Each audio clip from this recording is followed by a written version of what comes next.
All right. Welcome back to Bring the Juice. I am your host, Frank Dalena. Today we are on an away game to Nashville, Tennessee. I got J-Holt. Yes, that's Jeremy Holt out here. First we gonna rock, then we gonna fold, then we let it pop, don't let it go. The pitch is hot, energy is high. We are fired up, injected in my veins. I could not. Seriously, like, I'm talking to Video Man Jake here. Vibes are immaculate right now. 10 out of 10. 10 out of 10. 10 out of 10. I don't just say that either. I don't just say that. You might just say that. I don't just fucking say that. I'm not a big 10 out of 10 guy. I'm not a 10 out of 10 guy either. 10 out of 10 is hard. I actually don't believe, when people say, hey, rank something on a scale of 1 to 10, I have this system where I say, okay, do it, but you can't use a 7. Ooh. Why? Why do you think? Because guess what?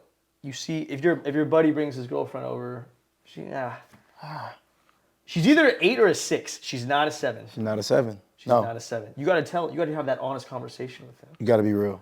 Honest conversations are happening today on Bring the Juice. Before we continue, got to give a quick shout out to our friends at Coors Light, the best beer on both sides of the Rockies, on both sides of the Mississippi. Coors Lights, they're good on a summer day, a winter day, a fall day, a tailgate, right after a funeral, before a wedding, you name it. Coors Light is the beer of our choice for all occasions. Shout out to Coors Light.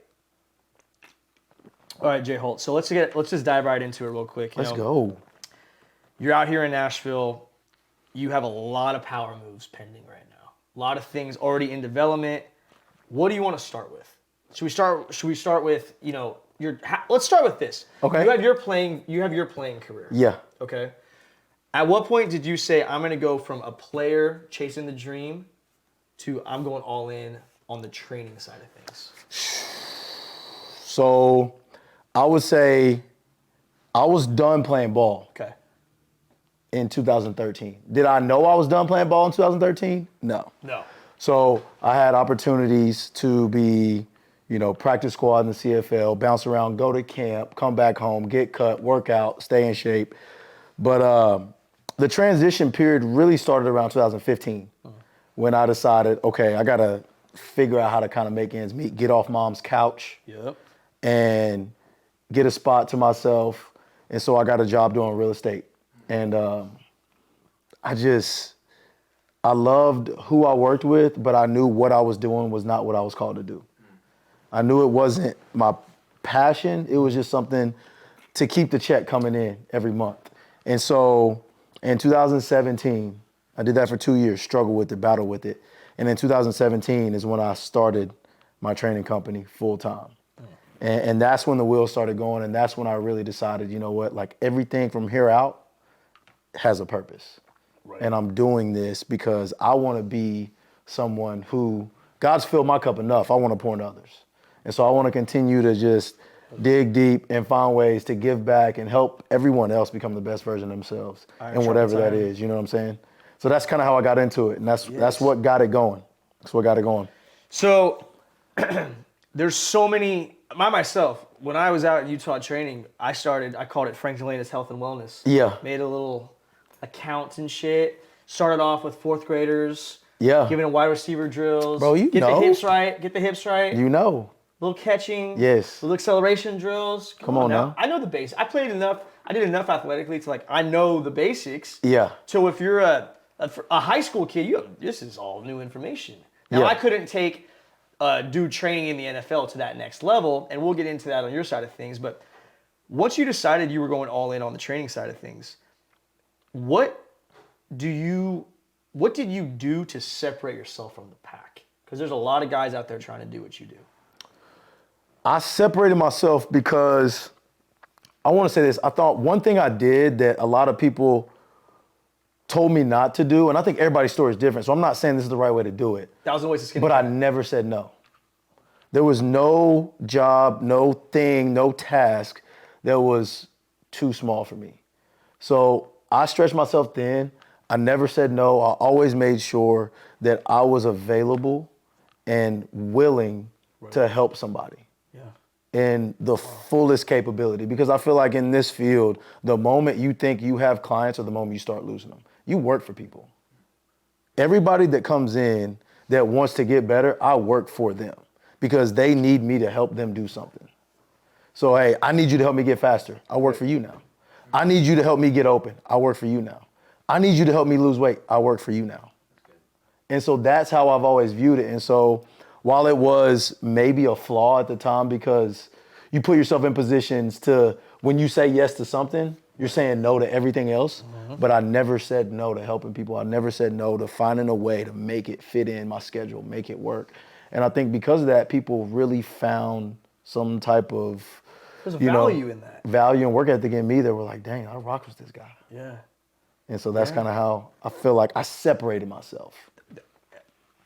I'm with you, and I'm not trying to compare myself to you, but that's how I got my shit going. Exactly. Because I thought originally when I posted this shit on, I started with Craigslist, bro. My first client, I don't think I've ever said this story on Bring the Juice. My first client, bro, I didn't know, there's like Thumbtack, and there's all this shit now. Because I was essentially like a freelancer, right? Yeah. Posted on Craigslist.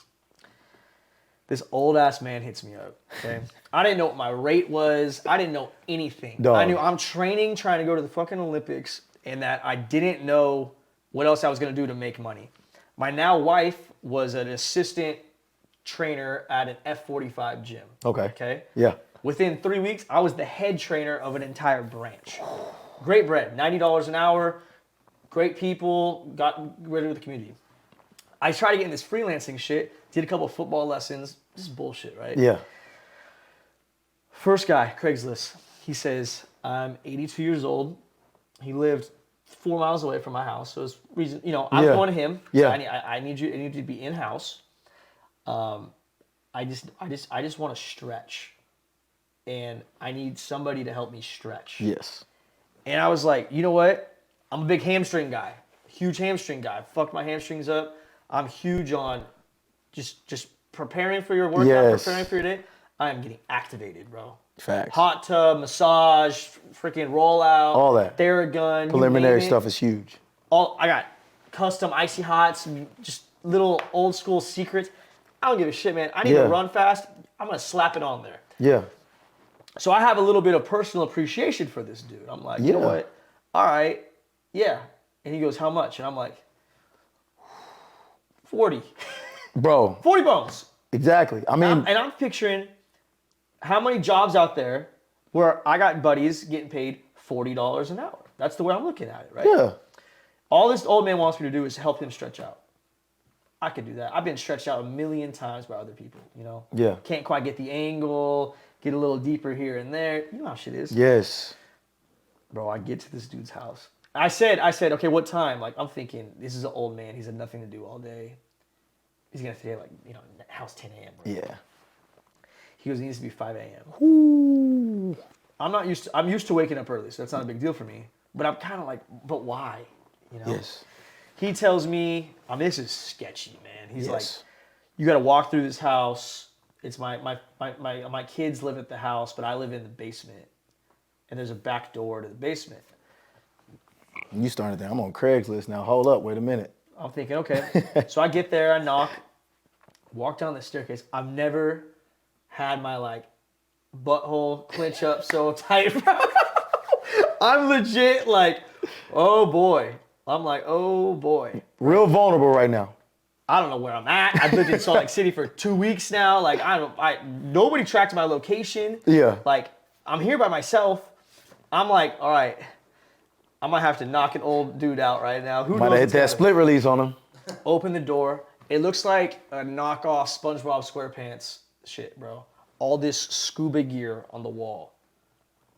All these but we're in Utah. There ain't an ocean nearby. Yeah, bro, ain't no water. Why is all this scuba gear on the wall? And I'm thinking he's got his reclining chair, and then he's got this massage table. This dude's probably 6 feet. Massage table's 4 feet. I'm like, what are you expecting here, right? Yeah. It looked like someone played cards on it the night before. And he's like, all right, well, this is what my doctor said to do. And they got pictures. I'm like, all right. Yeah. Stretch out your glutes, blah, blah, blah. Simple. Mm-hmm. And this dude, I don't want to get too graphic here, but old saggy dude. Oh, dang. Old saggy dude. Yeah. Yeah, I'm going to leave it at that. Yeah, I'm uncomfortable, we'll just keep it there. Yeah, bro. I'm uncomfortable. I'm not a male masseuse. Yeah. I'm uncomfortable. I've never done this before. I'm trying to train people. I'm stretching out an old dude in a scuba diver's basement. What the fuck's going on? Here I am. And then I go and I finish up. Time's up. He's all happy. He's like, "This is the best I felt," and it gave me satisfaction. This is the best I felt in months. I'm like, "Great." That's what you do. He goes, "Hey, instead of paying you, why don't I give you some scuba lessons sometime?" I said, "Listen, man," I said, "I just need," I said, "I'm sorry, I'm trying to pay my rent." Like, like no, Hey, weirdo. dog, I'm good on that water scuba diving. Anyways, it developed from that, though. That was my first training experience. Yeah. And then it learned into, I thought I was going to train these elite athletes. A lot of the times, it was soccer moms that needed accountability. Yes. I had a lot of people reach out saying, "Hey, I have diabetes and I need to lose weight." Yeah. I had a few dudes that were trying to join the military, and there are certain physical requirements you have to make that they weren't good at the time. Like one dude had to run the 400 at a certain time. And I ran the 400 in high school. And I was like, I sprint that whole bitch the whole time.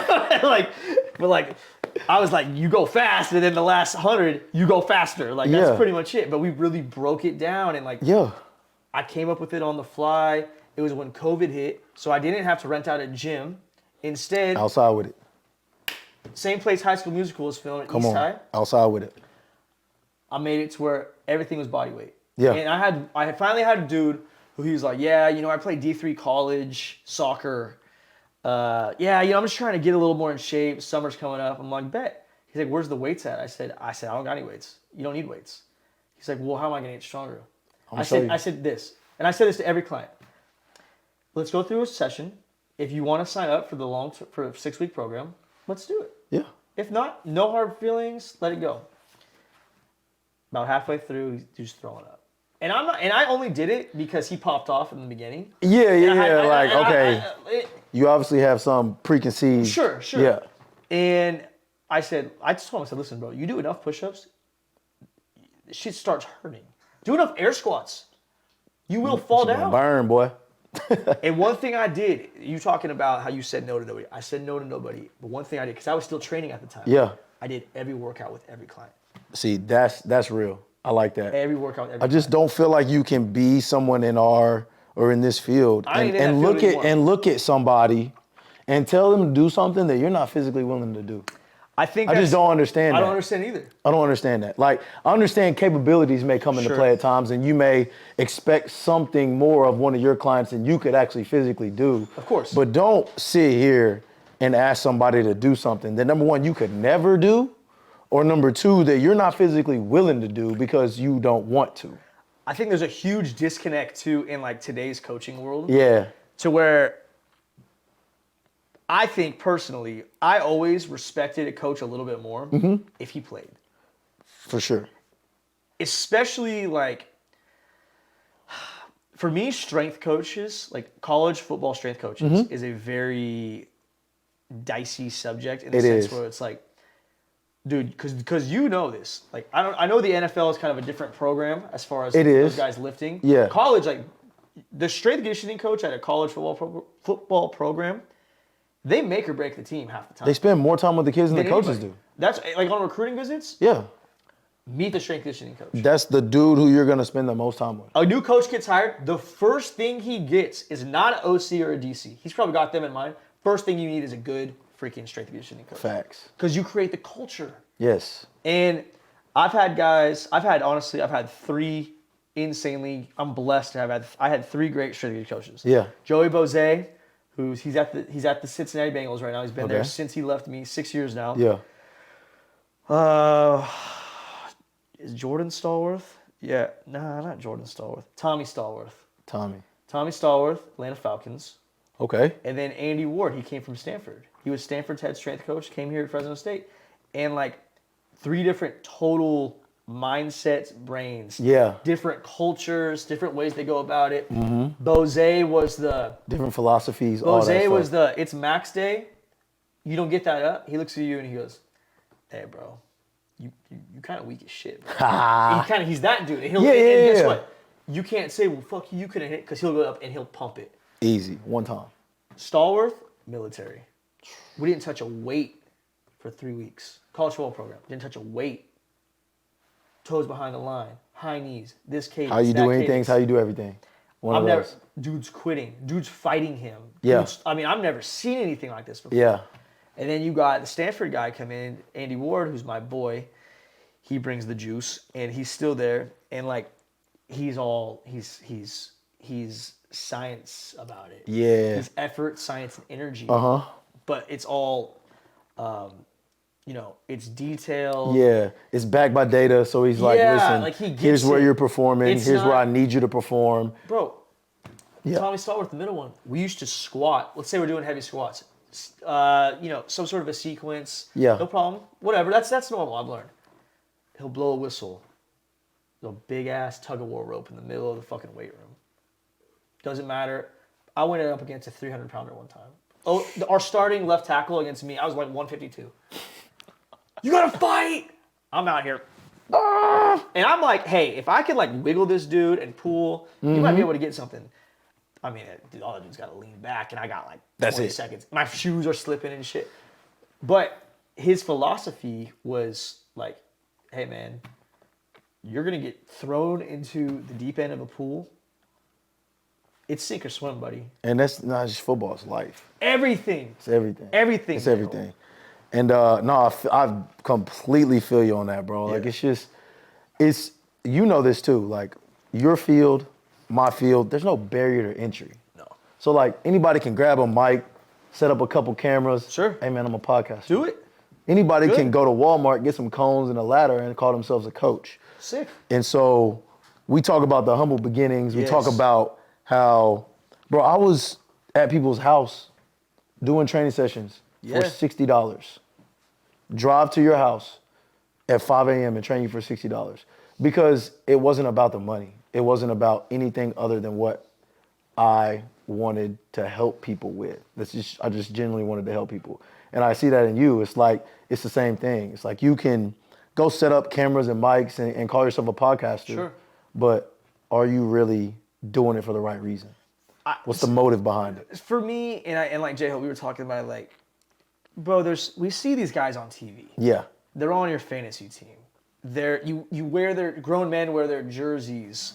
You follow them on Instagram because you want to see what designer thing they have or what maybe they have their own brand and they want to rep it, whatever it might be. Like, you look at these people as a different level of human being, and I'm blessed enough to understand, like, I ain't no George Kittle, but I went through athletics at a high enough level, and I've been around it enough. Yeah. But they're human beings. They're people. They're people. They put their pants on one leg at a time, just like us. They cut and they bleed just like me and you, man. Yes.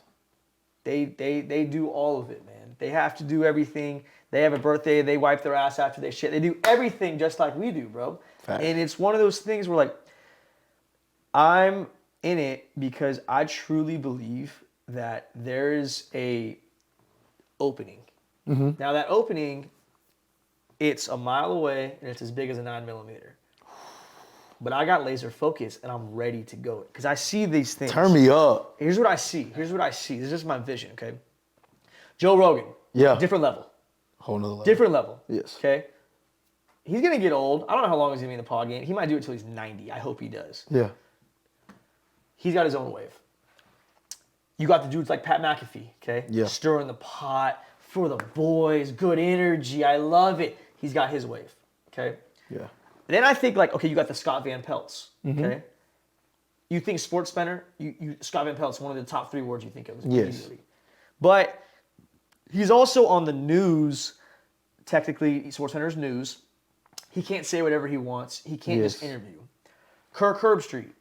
I think Kirk Herbstreit, what he does in College Game Day, it's a personable level of getting to see the human being side of some of these coaches, some of these athletes, some personalities. And then I think, there's like the I am athlete dudes. Yeah. I think they do a good job, but I also think that they like to BS, which is fun. I like to BS. But they have their perspective because they're also these elites, you know? Like, I'm not an elite. Like, I'm not, like, don't get me wrong, I'll fucking route someone up right now. Come on now. You know what I'm saying? Know your worth. Yes. Know your worth. Little sluggo. Yes. But Got to activate those hamstrings first. But like, I see that there's a bridge that needs to be built between the high level athletes and the people that watch them. Yes. And I think I could be that bridge. I think I could be the dude who the athlete can relate to because I know what they're thinking when it's fall camp. Mm-hmm. Or I know what their mindset is when it's February and they just lost a big game. And yeah, everyone's partying and going to Cancun, but you know what? They've already done the Cancun stage. Now they want to get their piss hot, get fired up. We're not going to Cancun this year. Yeah. We've got bigger goals than that. I've seen all the waves, and it's like, this is all just human beings' mindsets. Yes. It's not like someone has a gun to their head and Yes. is making them get this working. You're the degree of separation. I want to be the bridge between the elite athlete and the guy who played JV football that has a fantasy football team Yes. and goes to one football game every 3 years. Yes. I want to be the bridge to show that this guy's a human being and is chasing greatness in his field, and you're an accountant who's a dad and 2 little girls who's going to be a good father, a good accountant, and a good husband, and all that other bullshit in the community. You guys aren't that different. At all. You're not. Yeah, at all. So if I could be that bridge, And they're 1 degree of separation. they're 1 degree of separation. And I don't think Brandon Marshall, who's hosting I Am Athlete, I don't think he could get the job done like I can. Not because he's not capable and fantastic podcast host in Yeah. a different way. But the guy on the other side of the spectrum, I think I can relate to the beer drinking fan a little bit more. For sure. I'm a hybrid. Most definitely. I'm for the boys. And that was instilled in you for that reason. And that's now, the gift. It's a gift. It's a gift. How can you drive the boat? Steer a conversation. Yes. How can I take the human being side of it? How can I take everyone knows J-Holt as the guy who's trained George Kittle and Michael Chandler, which we'll get into. But they don't know about the 5 a.m., $60 a fucking day. You don't know if you're training a 10-year-old girl, a 400-pound All woman. of it. You don't know. Guess what? It doesn't matter. Facts. Because when there's a job at hand, you have a choice. You're either going to get the job done or you're Yes. not. And if it's not you, someone else will. Come on now. That's the way I look at it. Come on now. I don't mean to go off. Nah, hey. I don't mean to go off. That I don't mean needed to to go be off. said. That was real though. I don't bullshit. I mean, if there was a mic, we could just drop it right now. Metaphor. But let's get into more of your story. So you go all in. You decide how you're going to separate yourself. You get to the journey. It's no secret. You are George Kittle's dude. Mm-hmm. How did you take that tier from soccer moms and 5 a.m. workouts to I'm now connected with guys in George Kittle's status? What was the first link to that Lincoln log? So how do I connect it? I approached every day, all of it, with the same energy. Yeah, you have to. I'm not going to give one person less energy and another person more energy just based on social status. To me, that makes 0 sense. So I would say I was, during that process, like you said, man, I'm training high school kids, I'm training moms, I'm training dads, I'm training adults. I'm doing everything. There's not one person that I'm not willing to train to help them get faster, quicker, lose weight, whatever. And so this kid comes in and he's probably the same version of Frankie D, 5'8", 190, 185. Dog. Soaking wet, goes to Louisiana Tech, walk on, had one offer. That was Louisiana Tech. And? He takes the offer. His dad brings him and his brother in. And he's like, hey, I need these guys to get better. They need to play. Trent Taylor was one of those kids. Put him through a workout. Yeah. He left. He was like, yo, that was some of the hardest things I've ever done. I'm tapped in with you from here on out. Every offseason, we're grinding. So we kept the relationship. We kept it rolling. Fast forward, 4 years later, he's balling, having a crazy senior year. Yeah. Comes to MTSU, puts on a clinic against the boys down in Murfreesboro. I go see him play. I chop it up with him after the game. Our relationship, I feel like after that game, transitioned from a coach and client to more of a friend who's also someone who's willing to go above and beyond to make sure he's doing everything to help me be the best version of myself. We're in this together now. Yeah, and so that was the first guy, that was the Lincoln log, I would say, that locked us in, because as you know, the story goes, he got drafted 5th round, George got drafted 5th round, same team. They go out to San Fran, they live together, they have this bromance, quality time. And that next offseason, George is looking for somewhere to train. So he hits up his boy, obviously. Trent, what you doing this offseason? I'm training down in Nashville with my boy J-Holt. Yeah. Cool, I'm on my way. And there was no difference as to what I did with G and Trent. I just approached it with the same level of intensity and the same level of, grit and grind to make sure that no matter what, I'm not shortchanging these guys. They're going to get everything out of me because I expect them to give me the same type of effort and energy back because we're all trying to get better. Yep. You spoke to it. It's a standard. And when you have that standard, people gravitate towards it.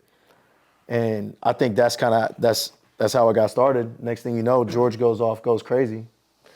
2018, and here we are. I want to dive more into that, but first you said the word standard, and without a standard, there's nothing. Exactly. What do you do? What's your standard? How do you define your standard?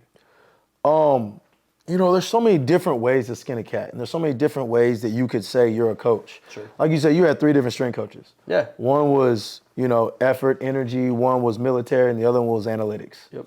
And I'm not saying that any of those ways are right or wrong. I know my way and how I approach it is I'm going to dive deep into the person and who they are, find their pain points, find their trigger points, and push them to tap in and give more, give 1,000%. And so that's how I approached it. And that is the standard for me is I don't care what's going on. I don't care what you have going on around you. For the next 60 minutes, I need you to be the best version of yourself because you told me you wanted something. Right. And if that's true, that what you really want, then I'm going to hold you to that standard. I'm not going to let you skip any steps. Yeah. I'm not going to let you cut any corners. You are the accountability. I'm the accountability person. And so while you could say, oh, well, his form was a little off there. Okay, cool. But I guarantee you gave me 110% because I'm a performance type coach.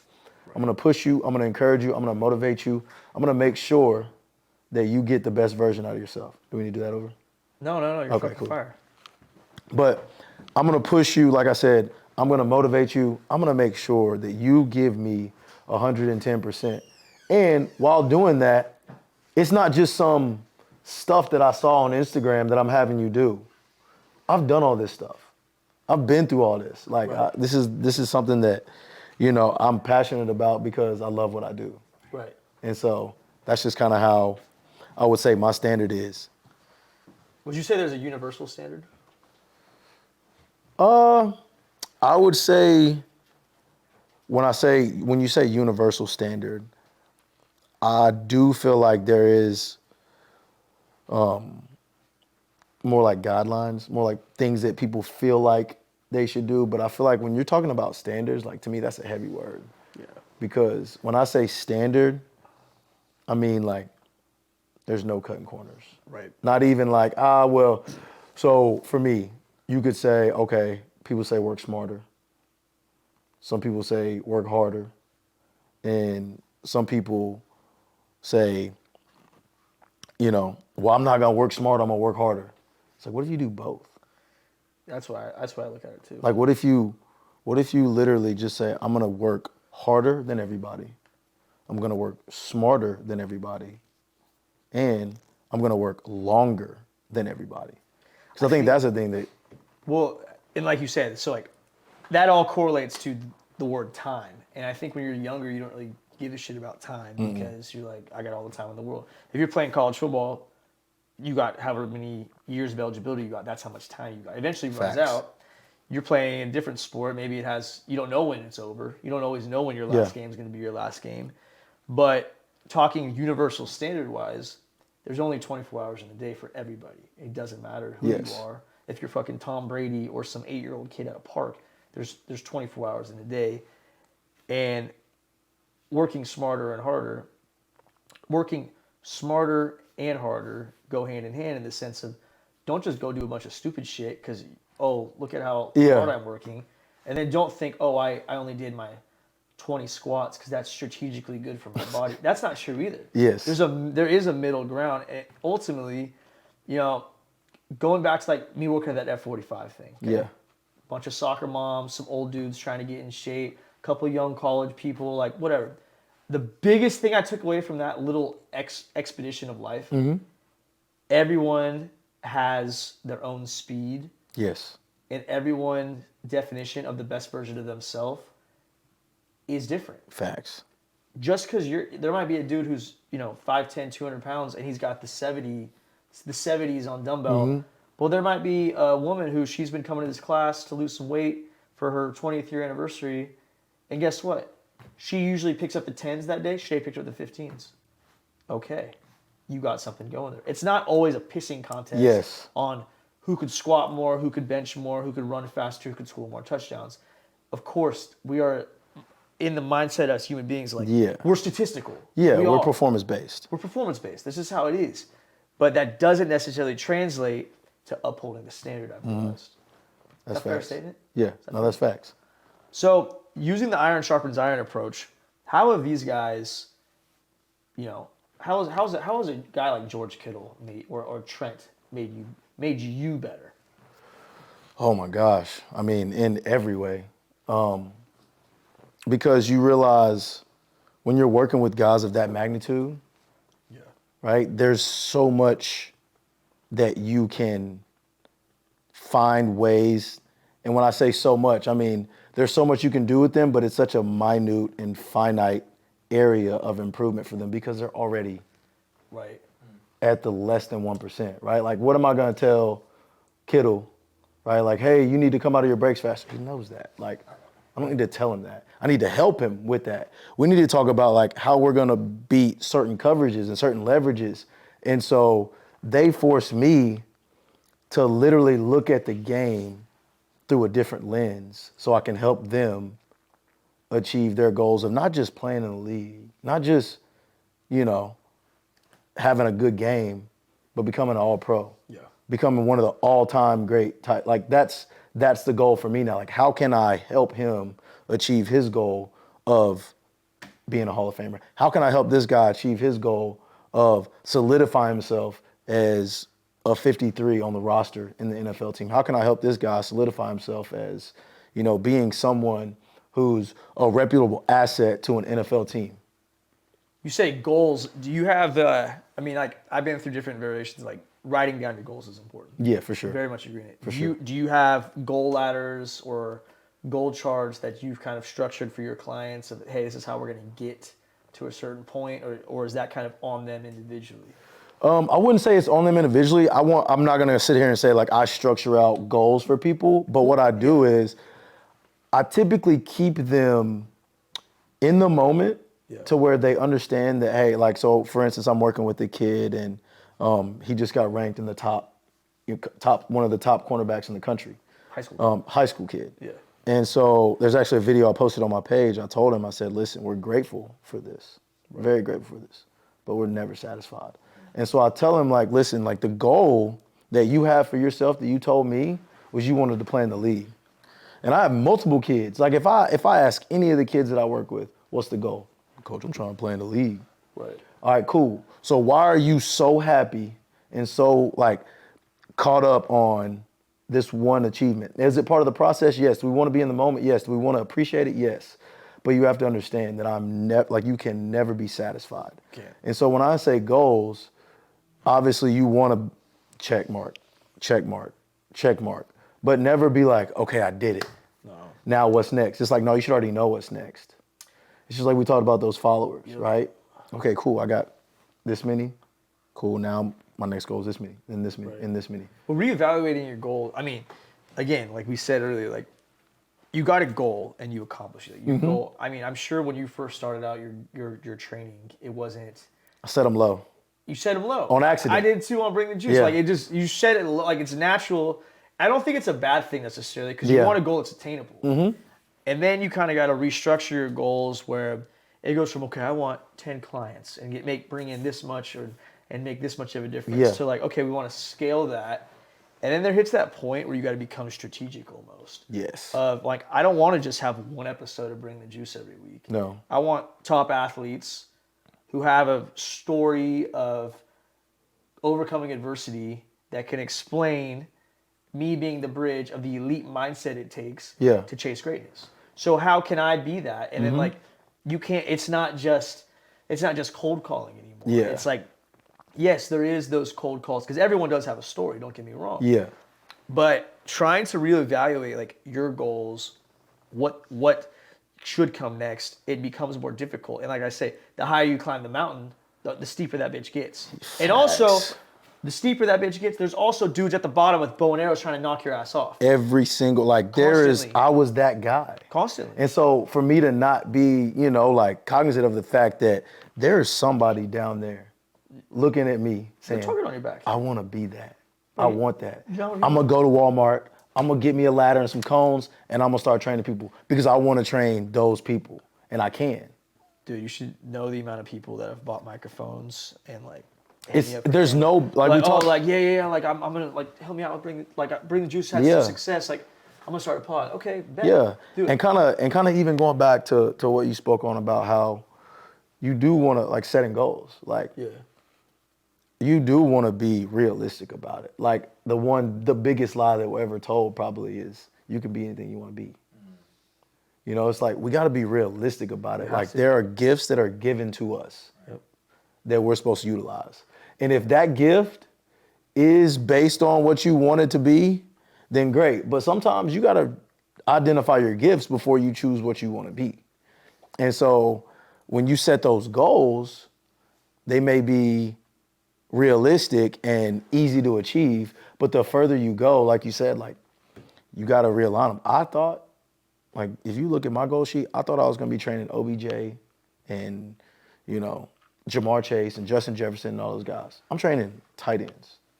Hey. And look at God, right? Because look at how the position is continuing to grow. Blossoming. Name a team that's in the hunt that doesn't have a great tight end.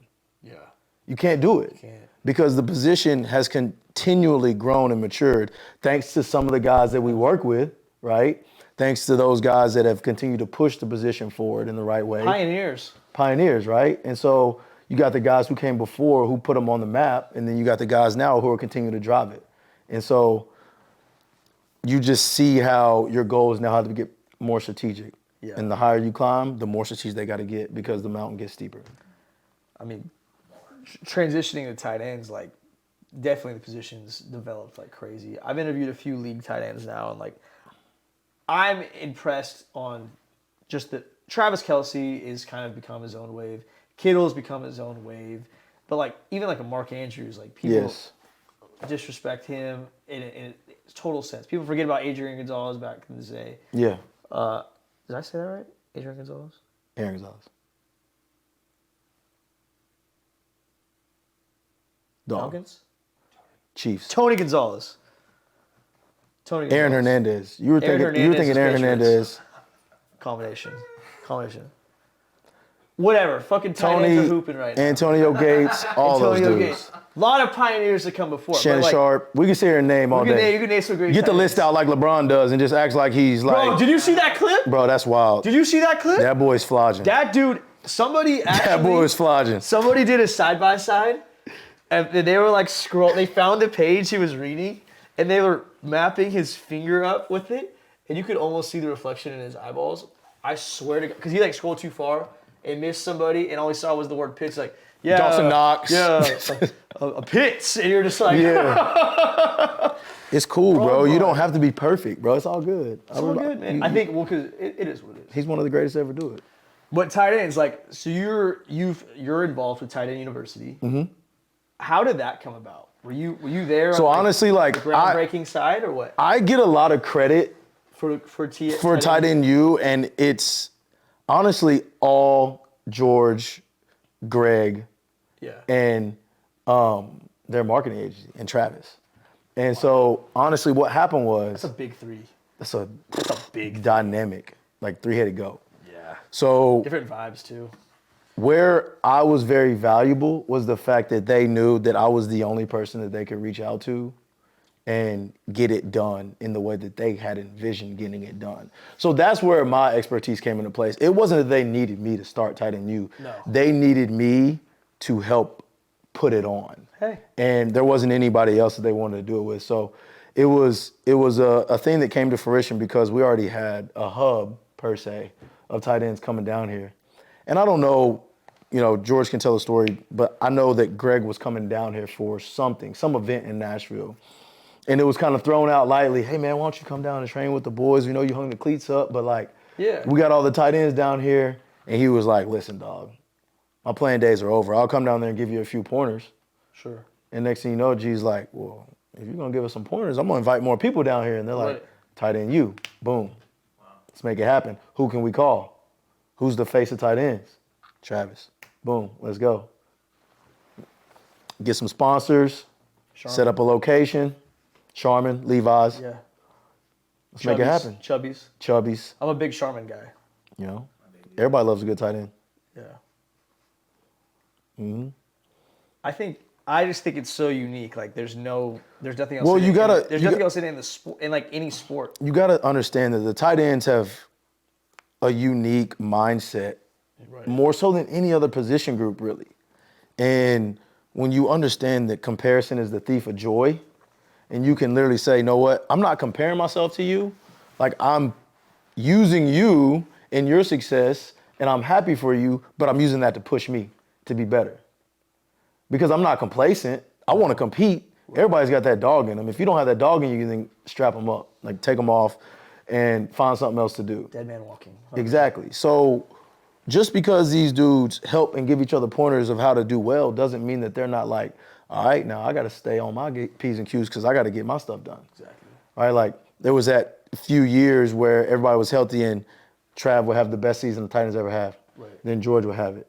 No, they were genuinely happy for each other. I know. But you'd be crazy to think that Trav wasn't sitting at home like, dang, I gotta step my game up. My boy G's balling, or vice versa. And that's across the platform of all guys. So they're like, hey man, let's sit down, let's find out a way to get these tight ends all better so that we can sit at the table and command 20 mil. Yeah. Because we're that valuable. Everyone eats. Everybody eats. It's awesome. It's awesome. I wish I lived with tight ends at Fresno State. They're my best friends. Yeah. I wish if I was 6'5", I'd be a fucking tight end. Dude, if I was 6'5", I'd be a tight end.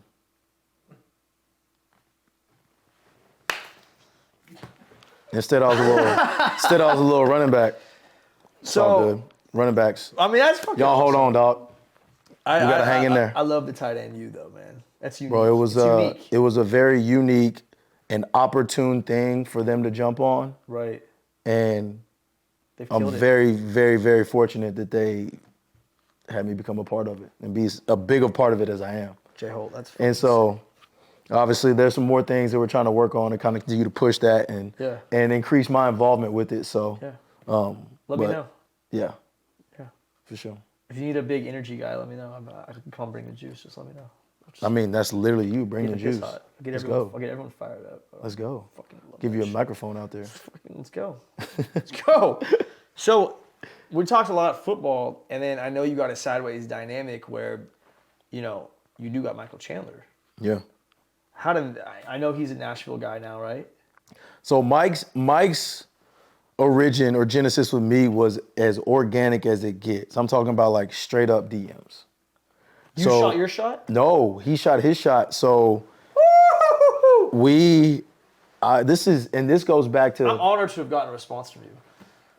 It's a big deal. Anybody knows. Like I'm struggling right now with my responses on my DMs, but I'm coming. I'm gonna get you back. But Mike was 2017, like when I first started. Yeah. So I did a really good job. One thing I was good at was being able to capture what I was doing, post it, and put it on Instagram or social media and show what I was doing. And so Mike has an incredible following and presence on social media. So he saw what I was doing. And Mike didn't reach out to me because he thought I could make him better at jiu-jitsu or martial arts.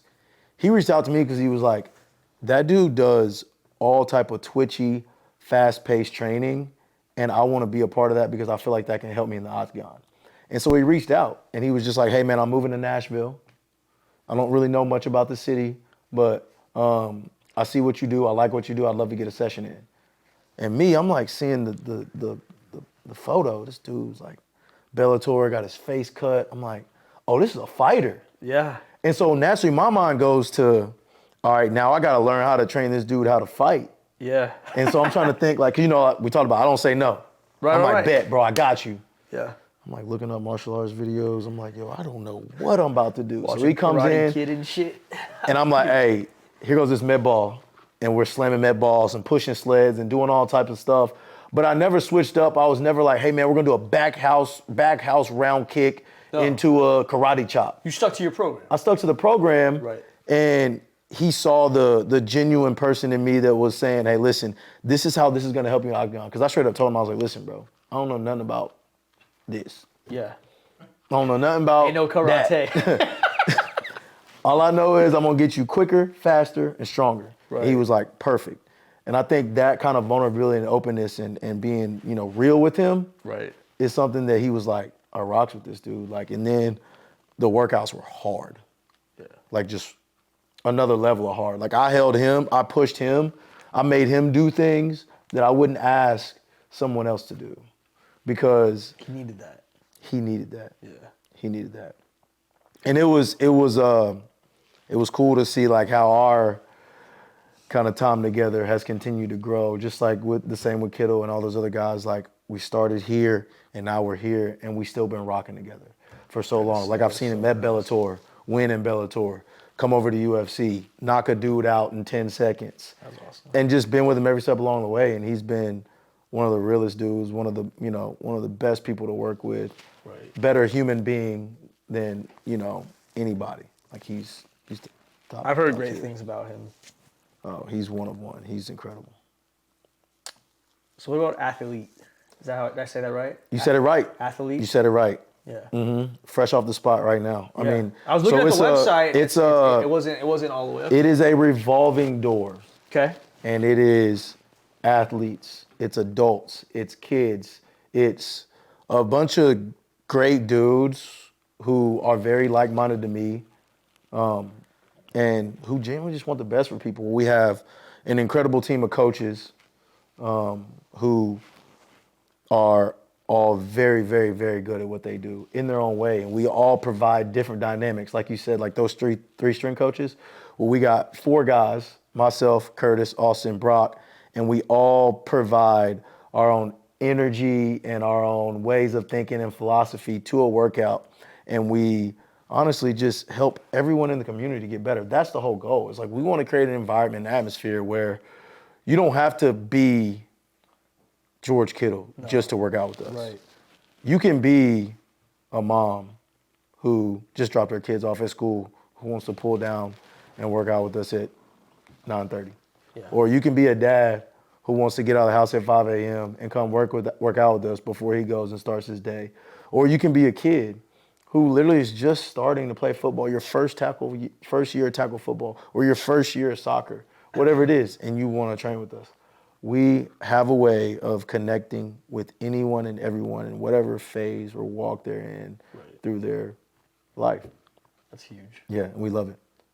So is the ultimate goal then to have a different locations of training facilities someday? Just have one big one in Nashville? Being hyper focused, I want to focus on Nashville right now. I want to make sure that we are continuing to provide and service Nashville in a way, in the community of Nashville in a way that's unmatched. Do you have a facility right now that you're happy So with? we use Lipscomb's facility, Lipscomb's high school facility. They have indoor field, weight room, track, stadium. Yeah. And we've been very fortunate to create a relationship with them that's allowed us to continue to do what we do at the level that we do it. But still also, while doing that, we also know that we can help the school as well. Sure.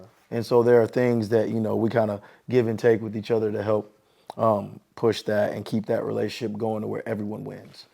Damn. And like I said, the goal is to, number one, make sure that we are serving the community of Nashville, adults, fathers, mothers, sons, daughters. Everybody in the household can come home after their day and talk about their workout with us because we are able to facilitate anybody in your household with the type of workout that can help them get better. Yeah. That's what we do, man. That's what we do, dog. We're for the people. I love it. Anything else you got, J-Holt? Vote for. No, I'm just playing. I love it. Guys, seriously though, Jeremy Holt, J-Holt, I appreciate you coming on, Bring the Juice, bro. Won't be the last time we link. Oh, no doubt. Most definitely. Yeah. We locked in. I'm like I said, I'm coming back sometime in the next like 6 months. I'll figure out a good time when, or we'll get you out to Hit my Cali line. too. I'll hit your line. I'll get your number. How far is Fresno from San Fran? 3 hours. Y'all say 3 hours like it ain't that bad. I drive an hour and 20 minutes to work there, Every day? and an hour 20 minutes back. I'm Oh, a yeah. farm boy, bro. Respect. 20 minutes, I'm ready to yell at somebody. No, don't get me wrong. It's 72 miles, so I'm going 90. most Okay. of the time. I Yeah. got a couple dirt roads to go through and whatnot. Yo, I'm 20 minutes in Yeah. traffic. No, but I can't like that LA traffic where you go 1 mile. That ain't out. it, boss. Can't do it. It ain't it. Can't do it. It ain't it. Can't do it. J-Holt, everybody, check out all his ventures. Follow him on the gram. Like this episode. Follow us. Subscribe. Unsubscribe. Resubscribe. We'll tag all of J-Holt's socials. I'll be out to Nashville, so like we'll see him again soon. Buy the Thanks. merch. Get all that hot shit. Get your piss hot. Bring the juice. We'll see you next week.